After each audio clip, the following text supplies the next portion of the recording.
사무엘상 15장 8절로 11절입니다. 받들어 읽겠습니다. 아말렉인들의 왕 아각을 사로잡고 모든 백성을 칼날로 완전히 멸하였더라. 그러나 사울과 백성이 아각을 살려두었고 양들과 소들과 기름진 것들과 어린 양들과 모든 좋은 것 중에서 가장 좋은 것은 남겨두고 완전히 멸하기를 원치 아니하였으며 천하고 쓸모없는 것들은 완전히 멸하였더라. 그러자 주의 말씀이 사무엘에게 임하여 말씀하시기를 내가 사울을 세워 왕으로 삼은 것을 후회하노니 이는 그가 나를 따르는 것에서 돌이켜 내 계명을 이행하지 아니하였음이라 하신지라. 사무엘이 슬퍼하여 밤새도록 주께 부르짖더라.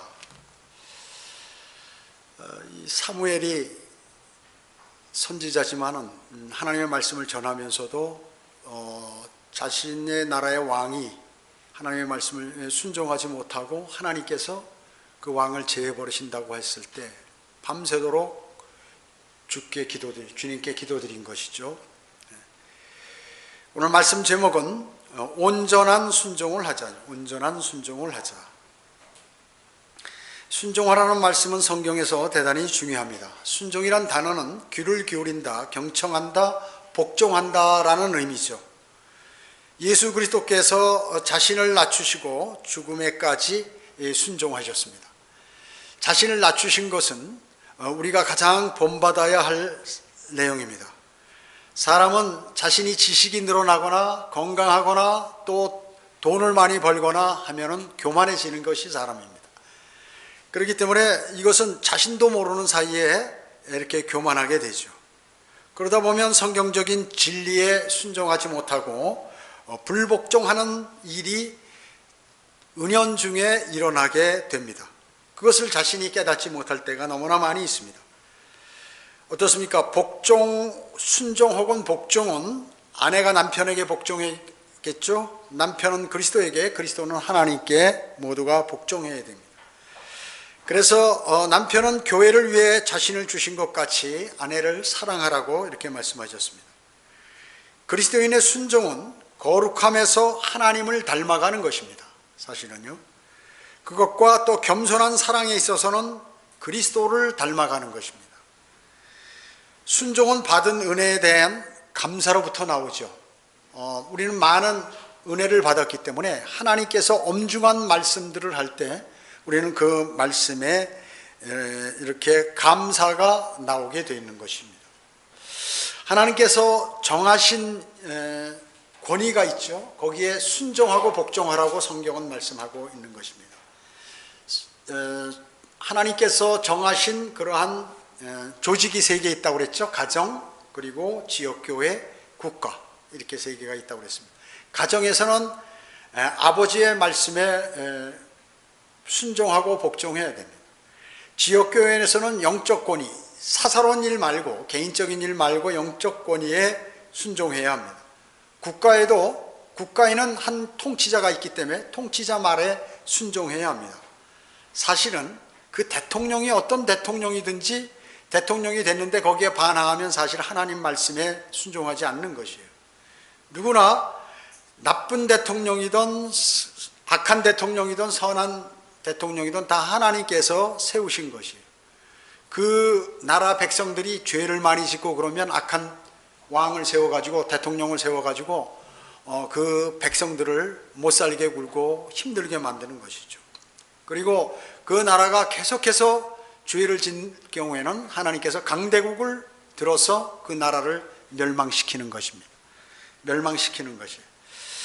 사도들이 생명의 말씀을 백성에게 고하자 어땠습니까? 돌로 치려고 했죠? 반항을 한 것입니다. 거부하고 반항한 것이에요. 사람보다 하나님 말씀에 순종하는 것이 베드로와 사도들은 사람들이 이제 그 제사장들과 바리새인들이 하나님의 말씀을 예수 그리스도의 말씀을 전하지 말라고 그랬을 때 사람보다 하나님께 순종하는 것이 마땅하다 하면서 계속해서 하나님의 말씀을 전한 것이죠. 회개하고 죄사함을 그들은 선포했던 것입니다. 하나님께 순종하려면 사람에게 불순종할 준비가 되어 있어야 한다는 것이죠. 우리 주변에 일어나는 많은 일들이 하나님께 순종할 것인가 사람에게 순종할 것인가가 대두가 될 때, 그때 바로 사람에게는 불순종할 준비가 되어 있어야 하나님께 순종하게 된다는 것입니다. 하나님께 온전히 순종하는 삶을 살려면 그러면 어떻게 해야 되는가 하는 것입니다. 첫 번째, 온전한 죄의 자백입니다. 온전한 죄의 자백. 죄의 자백은 자신 스스로를 심판하는 것이, 자신 스스로. 그리스도인 가운데 수많은 사람이 자신의 심판하지 않으므로 사람이 교만하게 되고 자신의 영적 상태를 점검하지 못하게 되는 것입니다. 사울은 핑계를 댔죠. 핑계를 댔습니다. 하나님께서 아말렉과 전쟁할 때 완전히 제거하라고 그랬습니다. 아말렉은 죄의 예표죠. 죄악의 예표예요. 그 죄는 완전히 제거하지 않으면 그 죄는 다시 자신을 휘어감기 때문에 그렇습니다.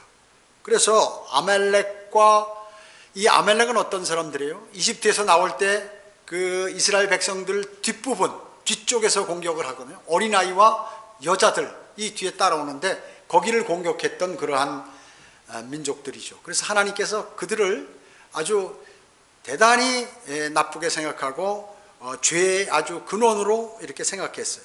그래서 그들과 전쟁할 때는 완전히 다 제거해버리고 사람이고 짐승이고 다 죽여버리고 불로 태워버리라고 그랬습니다. 그렇게 이제 했는데 이 사울이 남자와 여자 그리고 젖먹이 뭐 이런 하나님께서 다 죽이라고 한 것을 양들과 소 중에서 아주 좋은 것들 이런 것들을 이렇게 살려둔 것이에요. 그리고 아말렉의 왕 아각도 이렇게 포로로 사로잡아서 살려주었던 것이죠. 자, 그래서 사무엘이 그것을 물어본 것이에요. 왜 이렇게 남겨놨냐 하니까 핑계를 대는 거죠. 주님께 제사를 드리려고 그렇게 살려두었다는 것이죠. 사울은 아주 위선적인 성격의 소유자였습니다. 위선적인. 여기서 완전히 멸하는 것을 거부했지만 제사장이 사울은 말이죠. 또 사무엘상 22장에 보면 제사장들을 죽일 때는 아주 완전히 멸해서 다 죽여버렸어요. 제사장들을. 그러나 하나님의 명령은 말이죠. 완전히 선멸하는 하나님의 명령은 자기가 좋을 대로 남겨놓고 이렇게 제대로 완수하지 못했다는 것이죠. 사무엘은 사울에게 내가 주의 계명을 이행했나이다 라고 이렇게 거짓말하는 것이에요. 다 철저히 했다는 것이죠. 자백이나 뉘우침을 그는 하지 않았어요.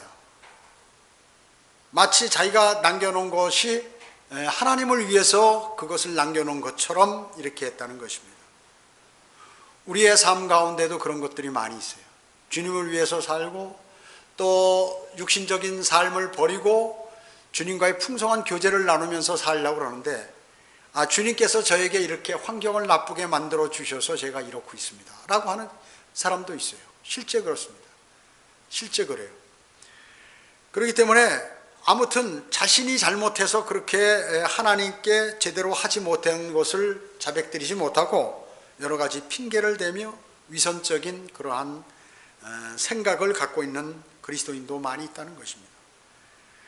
아말렉은 죄의 근원인데 이것을 완전히 제거해야 돼요. 주님께서 이 땅에 오셔서 십자가에 피를 흘리시고 죽으신 것은 그리고 부활하신 것은 우리의 죄를 완전히 제거하시기 위해서 그런 것입니다. 적당히 믿어야 구원받는 것은 없습니다. 자신이 죄인인 것을 인정하고 예수 그리스도를 정말로 마음의 구세주로 자신이 구세주로 생각하는 그리고 나의 영원한 생명을 주신 분으로 생각할 때 우리가 구원을 받는 것이죠. 뭐 교회 출석을 오래 했다든지 자신이 선한 일을 했다든지 성경을 많이 읽었다든지 이래서 구원받는 것이 아니에요. 예수 그리스도의 보혈의 공로를 인정할 때 그렇게 되는 것이죠. 그리스도인이면서 하나님의 말씀에 순종하지 않으면서 마치 순종하는 것처럼 위선적 마음과 행동은 그것은 대단히 어리석은 것입니다. 대단히 어리석은 것이에요. 한 번은 사울이 필리스타인과의 전쟁을 하게 되었습니다. 필리스타인은 병거 3만 그리고 기병 6천을 이제 깔아서 해변에 모래와 같이 깔아버렸죠. 그러니까 이스라엘이 상당히 떨었습니다. 떨었어요. 떨고 아무리 7일 동안 기다려도 이 사무엘이 오지 않는 것이.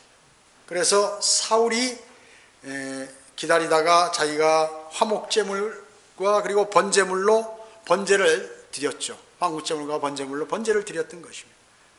그래서 사무엘이 사울왕이 명령하신 사울왕은 하나님께서 명령하신 그 계명을 지키지 않았던 것이에요. 자신이 왕으로서 제사 드릴 권한이 없는데 사무엘이 해야 되는데 자신이 그냥 급하니까 해버렸다는 얘기죠. 왜냐하면 전쟁간에 막 빠져나가는 사람도 있고 사기가 저하되니까 사울도 겁이 났던 것입니다. 그래서 사무엘은 왕국이 지속되지 못하고 마음에 맞는 한 사람을 찾으셨다고 이렇게 한 것이 바로 다윗인 것입니다. 이와 같이 지금 아말렉을 제거할 때 완전히 제거하지 못하고 그 다음에 제사도 자기 권한이 없는 사람이 제사를 드리고 이렇게 함으로 해서 두 사건을 통하여 사울의 긍정적인 사고방식, 그것은 급기야 어떻게 사람을 멸망시키는지를 우리에게 보여주는 좋은 것이에요. 좋은 것이에요. 자기가 마음에 안 맞는다고 다른 데 나가서 교회 차려가지고 이렇게 하는 사람도 다 여기 이런 것에 해당되는 것이, 이런 것에 해당되는 것입니다.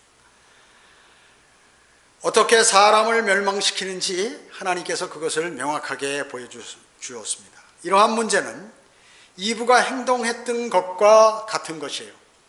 이브가 먹었던 그 나무 열매 자체에는 그 열매는 뭐 나쁜 게 뭐 있겠습니까? 악한 것도 없지만 인류 전체를 멸망으로 인도하게 몰아갔다는 것이죠. 인류 전체를 멸망으로 몰아가는 것이에요. 지금도 세상 교육을 받은 자들이 진화론을 믿는 한 이 걸림돌을 타개할 수가 없는 것이죠. 그리고 그것이 무엇인지도 이해할 수 없는 것입니다. 즉 보기에 좋고 그리고 먹기에도 좋으며 먹음직스럽고 현명하게 할 수 있는 보이는 것에 가치를 둔 이러한 것들이 실제 모두가 해로울 수 있다 하는 것을 우리에게 알려주는 것입니다. 카인과 마찬가지로 사울은 종교적인 고백을 얼마나 중시했는지 모릅니다. 거룩하고 성경적으로 보이도록 주목받기 원함은 바로 위선이겠죠. 위선이요. 사울도 마찬가지입니다. 자기가 완전히 멸하고 하나님께 경배드리기 위해서 이와 같이 좋은 것을 남겨놨다고 한 것입니다. 하나님의 말씀을 어겼으면서도 아무것도 아닌 것처럼, 그리고 오히려 핑계를 대면서 미화시키는 이런 것들이에요. 우리와 하나님과의 관계 속에는 하나님께서 명령하셨을 때 그것은 우리가 어떤 핑계나 미화 가지고 될 수가 없는 것입니다. 하나님께서 이해하시겠지, 나의 힘든 처지를 아시겠지 하면서 그것을 회피하거나 그 말씀을 무시하게 되면, 또 하나님께서 모르시겠지 하면서 이렇게 하게 되면 또 대수롭지 않게 여길 때 그 죄는 더욱더 쌓이게 된다는 것입니다. 그래서 주님은 우리가 우리의 죄들을 자백하면 그는 신실하시고 의로우셔서 우리 죄들을 용서하시며 모든 불의에서 우리를 깨끗게 하신다고 말씀하셨죠. 죄를 자백하면 용서하시고, 이것은 그냥 공식적으로 우리가 알지만 실제 잘 안 되고 있다는 것이죠. 그러나 죄를 짓고 즉시 자백하고 마음 깊이 자백은 하는데 마음 깊은 사죄가 아니고 습관적인 사죄를 했다면 이것은 바로 다시 징계가 내려지게 되는 것입니다. 그 결과는 그대로 남아있다는 것이죠. 이처럼 잘못은 했으나 제가 잘못은 했지만 제 생각이 맞는 것 같습니다 하면서 일부 인정하지 않는 이런 것들이 있잖아요.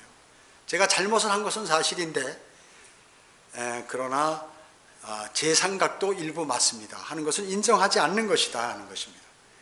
정말 그 죄 자체에 대한 통곡할 정도의 후회와 돌이킴, 이것이 필요한 것입니다. 그럴 때 우리는 다시 성령 충만하고 힘을 얻고 주님과의 교제를 계속할 수 있고, 그리고 주님의 사역에 같이 동참할 수가 있는 것입니다. 사울과 같은 자백과 합리화는 오히려 징계와 화를 부르게 된다는 것이죠. 징계와 화를 부르게 된다는 것입니다. 그래서 두 번째, 하나님께 온전한 순종의 삶을 살려면 두 번째, 온전한 악과의 결별입니다. 온전한 악과의 결별. 사울은 다윗을 시기했죠. 그는 육신적이었습니다. 육신적이었어요. 만약에 사울이 하나님께서 다윗을 왕으로 선정했다 하더라도 자신이 그런 생각을, 다윗을 죽이려는 그러한 생각을 갖지 않았다면 하나님께서 그의 앞길을 보장해 주셨을 것이에요. 그러나 사울은 자신이 왕이 되었고 그 왕의 권한이 얼마나 좋은 것인지를 맛을 봤기 때문에 자기가 왕의 자리에서 나간다는 것은 곧 죽음을 의미하고 거기에서 많은 참 수치를 의미한다는 것이에요. 육신적으로 돌변했죠, 사람이요. 처음에 사울은 그런 사람이 아니었습니다. 그래서 다윗을 몇 번이나 죽이려 했지만 하나님께서 여리저리 빠지게 다 보호하셨기 때문에 실패를 했죠. 실패를 했습니다. 다윗은 그 사울의 딸 미칼과 결혼했고 그 아들 요나단은 다윗과 아주 친한 친구였습니다. 자, 이런 과정 속에서도 끊임없이 사울은 다윗을 죽이려고 했어요. 참 악한 사람이죠, 그거 볼 때. 이미 이 사람은 마귀의 휘하에 들어가 버린 것이에요. 그리고 여러 가지 일 중에서 답답하고 기도를 해도 응답이 없고 뭐 심지어 꿈에서조차 주님이 나타나지도 않고 여러 가지, 그러니까 답답한 것이죠. 답답한 것입니다. 점쟁이 자기들 아는 점쟁이들한테 다 이렇게 확인해도 알 수가 없어요. 그래서 이가 찾은 게 엔돌의 신접한 여인을 찾아가는 것입니다. 율법에 어떻게 되어 있습니까? 신접하는 사람, 죽은 사람과 교제하는 사람은 어떻게 해요? 돌로 쳐 죽이도록 되어 있거든요. 그래서 사무엘이 우상들을, 또 신접한 여인들, 이런 사람들을 전부 다 죽여버리거나 내쫓아 버렸는데 자신이 이제 거기 변장을 하고 거기 찾아가는 것이죠. 그래서 그 여인한 엔돌의 그 신접한 여인에게 사무엘을 불러달라고 하는 것이에요. 사무엘이 나왔어요, 진짜. 거기서 불렀어요. 나중에 신접한 여인도 그가 점치러 온 사람이 사울인 줄 알았죠. 그 주께서 내 손에서 왕국을 떼내시어 그 왕국을 내 이웃 다윗에게 주셨느니라, 이렇게 얘기하는 것입니다. 내가 주의 음성에 복종하지 아니하고 그 맹렬한 진노를 아말렉에게 집행하지 아니했으므로 오늘날 이 일이 내게 행하였느니라, 이렇게 사무엘이 얘기했습니다. 또 주께서 이스라엘을 너와 함께 필리스타인의 손에 넘겨주셨으니 내일 너와 내 아들들이 나와 함께 있으리라. 지하 낙원으로 갈 것이다. 죽는다, 그 얘기죠. 사무엘과 같이. 주께서 이스라엘 군대도 필리스타인들이 손에 넘겨주리라, 이렇게 그대로 됐습니다. 그대로. 사울은 과거 습성, 이것을 버리지 못했어요. 버리지 못했습니다. 그래서 죽음이 결정된 거죠. 죽음이 하나님께서 데려가시는 것이에요. 필리스타인과 길보아산 전투에서 이제 죽게 되죠. 그 아들도 죽게 되고 사울은 날라오는 화살에 맞아서 부상을 당하게 되자 자기가 칼로 자결을 하게 되죠. 자결하게 됩니다. 그 옆에 있는 자기 경호대장도 같이 자결을 하고 다 죽어버리게 됩니다. 그래서 필리스타인에게 패하게 됩니다. 로마서 8장 13절은 너희가 육신을 따라 살면 죽을 것이나 성령을 통하여 몸의 행실을 죽이면 살리라, 이렇게 말씀하신 그 내용들이 그대로 이렇게 이행된 것입니다. 수많은 사람들이 하나님의 말씀에 순종하지 않습니다. 그래서 수많은 사람들이 순종치 않아 생을 마감하고 죽게 됩니다. 그래서 성경은 이 때문에 너희 가운데 많은 사람이 약하고 병들었으며 상당수가 잠들었느니라 라고 이렇게 말씀하고 계세요. 그리스도인은 세상적 육신적 삶을 빨리 버려야 하는 것입니다. 빨리 버려야 돼요. 나는 주님께서 내가 지은 죄나 내 잘못은 주님께서 무조건 용서해 주시겠지 이렇게 생각하면 안 됩니다. 하나님은 공평하게 공의대로 그대로 그렇게 시행하시는 분이시기 때문에 그렇습니다. 성경은 너희는 세상과 일치하지 말고 너희의 마음을 새롭게 함으로써 변화를 받아 하나님의 선하시고 기뻐하시고 온전하신 뜻이 무엇인지를 입증하도록 하라 이렇게 말씀하셨어요. 이건 우리가 암송도 하고 수없이 들어봤습니다. 그런데 이렇게 하고 있지 않으면 그거는 하나님의 말씀에 위반한 사울과 같다는 사실을 우리가 생각하지 않고 있다는 것이에요. 이대로 하지 않으면 사울과 같은 것과 똑같은 것이라는 것을 동일하게 우리에게 알려주는 것입니다. 세상과 일치하지 말라고 하는데 이것은 어렵죠. 세상과 일치하는 것. 세상이 고민하면 세상적 고민을 자신도 똑같이 고민하고 세상적 죄를 자신도 똑같이 짓고 한다면 의미가 없는 것입니다. 그것은 마귀가 가장 바라는 것이고 그것이 바로 바라는 것. 그것은 여러분이 세상과 일치하는 삶을 사는 것입니다. 세상적으로 판단하고 세상적으로 말하고 세상적으로 행동하고 이렇게 마귀는 여러분에게 권유하는 것입니다. 그래서 여러분을 하나님의 징계를 받도록 하는 것이에요. 하나님의 징계를 받도록 하는 것입니다. 지옥은 보낼 수 없으니까 그렇게 하는 것입니다. 사람은 육신적인 것에 더 익숙하죠. 육신적인 것에 더 익숙합니다. 자, 가장 부딪히는 것 바로 이것 때문에 멀어지고 그리고 주님을 바로 섬기지 못하는 사람들이 너무나 많다는 것이에요. 너무나 많아요. 하나님의 말씀을 하찮게 여겨요. 우리가 암송하는 건 뭡니까? 그 말씀이 내 안에서 계속해서 거하도록 하기 위해서 그런 거죠. 근데 그 암송의 사실 목적은 뭐예요? 그 말씀을 지키기 위해서 그런 것입니다. 그런데 암송을 하면서 그것을 안 지킨다? 매를 더 맞는 것이에요. 알면서 안 하는 것이기 때문에. 세상과 일치하지 않으면 박해와 고통과 순교가 있는 것이죠. 그렇기 때문에 주님은 변화를 받으라. 변화를. 구원받았으면서 변화받지 않게 되면 자연히 세상과 일치하는 삶을 살게 된다는 것이에요. 하나님의 선하시고 기뻐하시고 온전하신 뜻이 무엇인지를 입증하라고 그렇게 증명해보라고 이제 여러분에게요. 선하신 뜻은 뭡니까? 그릇되이 행하여 죄를 짓지 않도록 하는 것. 누구나 이 선한 뜻은 잘 수행할 수 있어요. 큰 죄를 안 짓는 거예요. 아, 그 사람 선하다. 마음도 착하고 남에게 나쁜 짓도 안 하고 하는 선한 것이에요. 기뻐하시는 뜻은 뭡니까? 선행을 한다고 그러면 무조건 기뻐하시는가? 그렇지 않죠. 거리가 멀 수가 있습니다.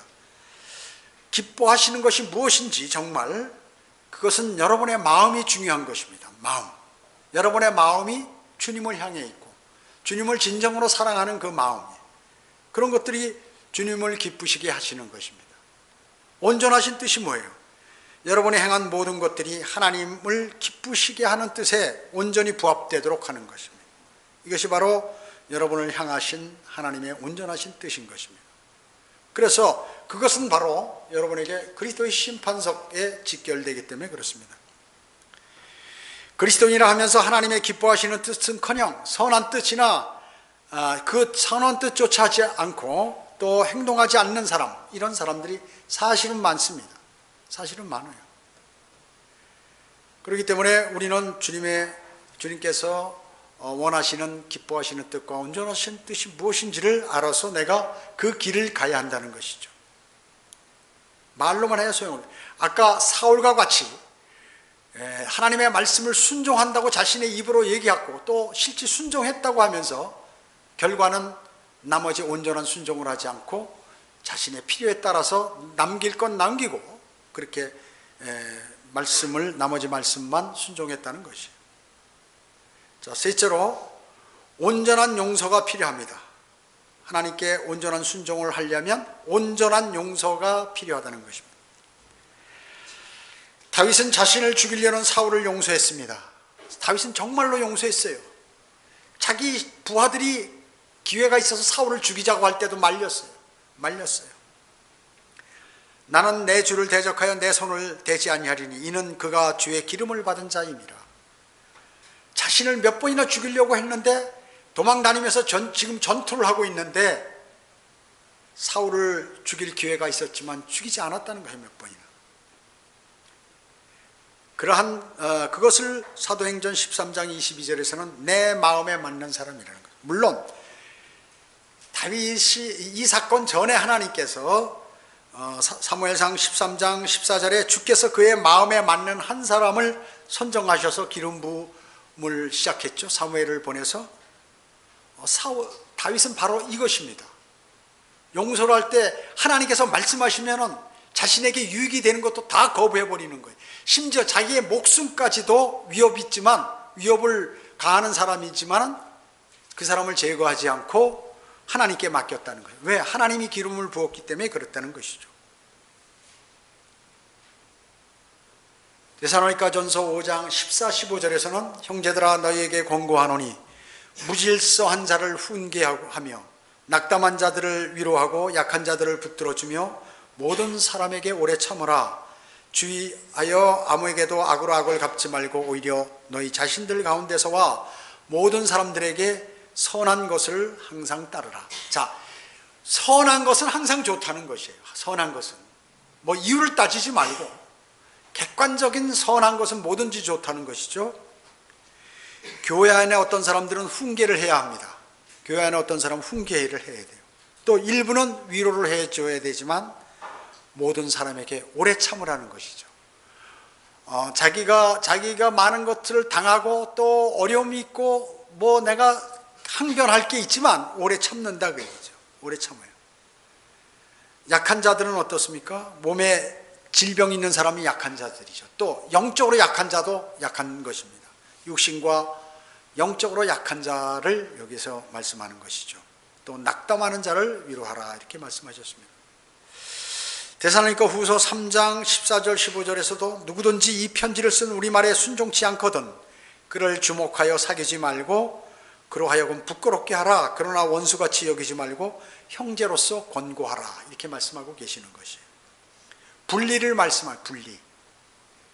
구원받은 사람이지만 그리스도의 몸 안에서 한 생각 하나됨을 가져야 된다는 그런 의미에서 합당치 않기 때문에 그렇게 하라는 것입니다.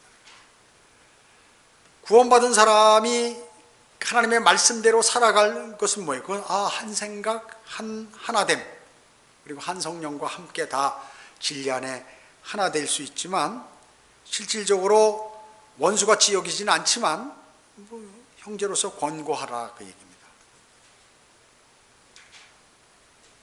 넷째로 하나님께 온전한 복종을 해야 하라 이렇게 주님은 말씀하고 있나요? 하나님께 온전한 복종이요. 이것이 바로 믿음의 증거입니다. 내가 믿음이 있고 없고 하는 것은 사울처럼 부분만 복종하는 것이 아니라 온전한 복종을 안 한 거와 마찬가지. 알면서도 안 한 거기 때문에 사실은 더 나쁠 수 있어요. 더 나쁠 수 있습니다. 그래서 하나님께 온전한 복종을 하는 것이 바로 믿음의 증거다 하는 것입니다. 다윗이 바로 하나님 마음에 맞는 자였어요. 그는 실수하거나 죄를 짓거나 하면 즉시 돌아서 그리고 다시는 그 일을 안 해. 다시는 그 일을 안 하는 것입니다. 그리고 자신의 잘못을 하나님께 고백하는 게 말이죠. 그 고백하는 것이 막 울면서 정말로 처절하게 하는 것입니다. 처절하게. 시편에도 나와 있죠. 그런 내용들이요. 사무엘은 사울에게 아말렉을 완전히 멸하지 않은 것에 관해서 지적한 것이죠. 사울은 핑계와 자신의 합리화와 고집을 계속 내세웠던 것입니다. 그래서 성경은 그러자 사무엘이 말하기를 주께서 번제와 희생제를 주의 음성에 복종하는 것보다 크게 기뻐하시나이까 보소서. 복종하는 것이 희생제물보다 낫고 경청하는 것이 순양의 기름보다 낫나이다. 백날 제사를 드리고 해봐야 소용없다. 백날 경배를 드려봐야 마음이 그렇지 않으면 하나님의 말씀에 복종하지 않으면 의미가 없다 하는 것입니다. 이것은 거역함은 마법하는 죄와 같고 완고함은 행악과 우상숭배와 같다. 완고가 뭐예요? 자기 생각대로 고집피는 거죠. 아, 내가 이게 맞다. 이게 맞다. 자기 암시를 해서 자기가 이렇게 고집을 피는 것입니다.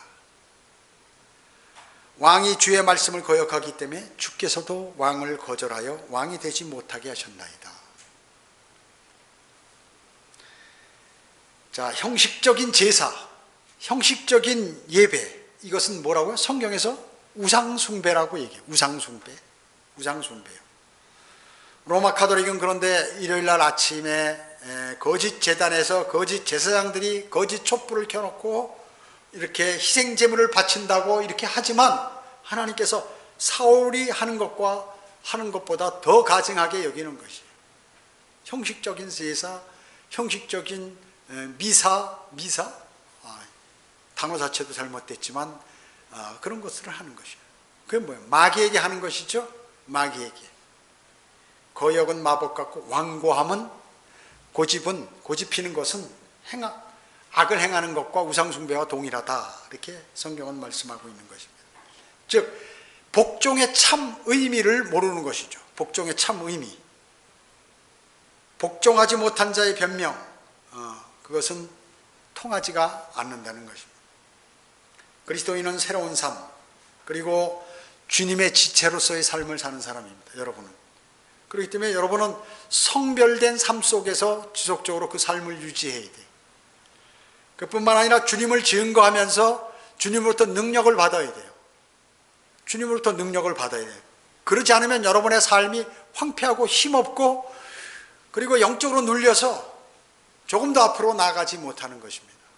조금 더 나가지 못해요. 그래서 맨날 믿음이 앞으로 갔다 뒤로 갔다 왔다 갔다 조금씩 뒤로 밀려나는 것입니다. 오히려 여러분이 과거에 처음 믿었을 때가 더 믿음이 좋은 것이 되어버리는 것이에요. 온전한 순종과 복종을 주님은 요구하신다는 것이죠. 자, 오늘 말씀은 온전한 죄의 자백. 우리가 죄를 자백하면 온전히 해야겠다. 그냥 형식상 하는 것이 아니라 그 죄를 자백하면 그것에 관해서는 자기가 어떤 힘을 들여서라도 하지 않도록 노력을 해야 된다는 거죠. 마음속에 새겨놓고. 그리고 두 번째는 뭐예요? 온전한 악과의 결별. 대충 아주 강한 악은, 아주 심한 악은 하지 않고 약한 악, 거짓말이라든지 슬쩍슬쩍하는 거짓말이라든지 또 여러 가지 짓는 기타 적은 죄들에 관해서 그것까지도 완전히 결별해야 한다는 것입니다. 그 다음에 용서를 하면 온전한 용서를 해야 된다. 거짓으로 용서하면 동일하다는 얘기죠. 그 다음에 주님께 복종하는 것은 온전히 복종해야 된다. 온전히. 오늘 사울의 이 교훈은 말이죠. 사울은 참 열심히 싸웠어요. 목숨 걸고 싸웠잖아요. 아멜렉과 이겼잖아요, 전쟁에. 그리고 마지막까지 그거 다 했으면 좋을 텐데 이게 너무 좋은 거예요. 죽이기 아깝고. 그래서 이거 살짝 남겨두면서 우리도 좀 쓰고 주님께도 좀 드리고 이렇게 하면 다 좋을 거 아닌가 이렇게 생각했고, 그 악악에 관해서도 하나님께서 악을 완전히 제거해버리라고 했는데 그것도 살려두었다가 다시 자기가 써먹을 게 없는가 봐서 여러 가지 고려를 해보고 죽이든가 살리든가 해야겠다는 그러한 판단이겠죠. 온전한 복종을 하지 않은 것입니다. 하나님께서 선하고 기뻐하시는 뜻, 그리고 온전하게 부합된 그러한 온전한 순종이 우리에게 요구되는 것입니다. 기도하겠습니다. 전지전능하시고 자비로우신 아버지 하나님, 감사와 찬송과 영광을 돌려드립니다. 우리 자신들이 주님을 섬기고 구원받은 그리스도인으로서 살면서 오늘 말씀에 위배되는 일들이 너무나 많습니다. 온전한 죄의 자백을 하지도 않았고 온전한 악과의 결별도 하지 않았으며 온전한 용서도 하지 아니하였고 온전한 복종도 하지 아니하였어. 우리의 죄는 너무나 무수히 많습니다. 주 예수 그리스도의 보혈의 공로로 주님께 간구드립니다. 저희의 모든 죄들을 용서해 주시고 이제 온전히 거듭난 그리스도인, 또 새로운 삶, 주님의 지체로서의 삶을 살아가도록 저희를 인도해 주시기 원합니다. 저희는 또 그렇게 노력하겠습니다. 이제 경배를 마치고 우리는 세상으로 돌아가게 됩니다. 세상과 접할 때 세상과 짝하지 않고 오직 세상에 관해서 죄를 지적하고 은혜의 복음을 전파하는 아름다운 그리스도인의 삶으로 저희를 인도해 주시기 원합니다. 돌아가는 발걸음 지켜주십시오. 주 예수 그리스도의 이름으로 기도드립니다. 아멘.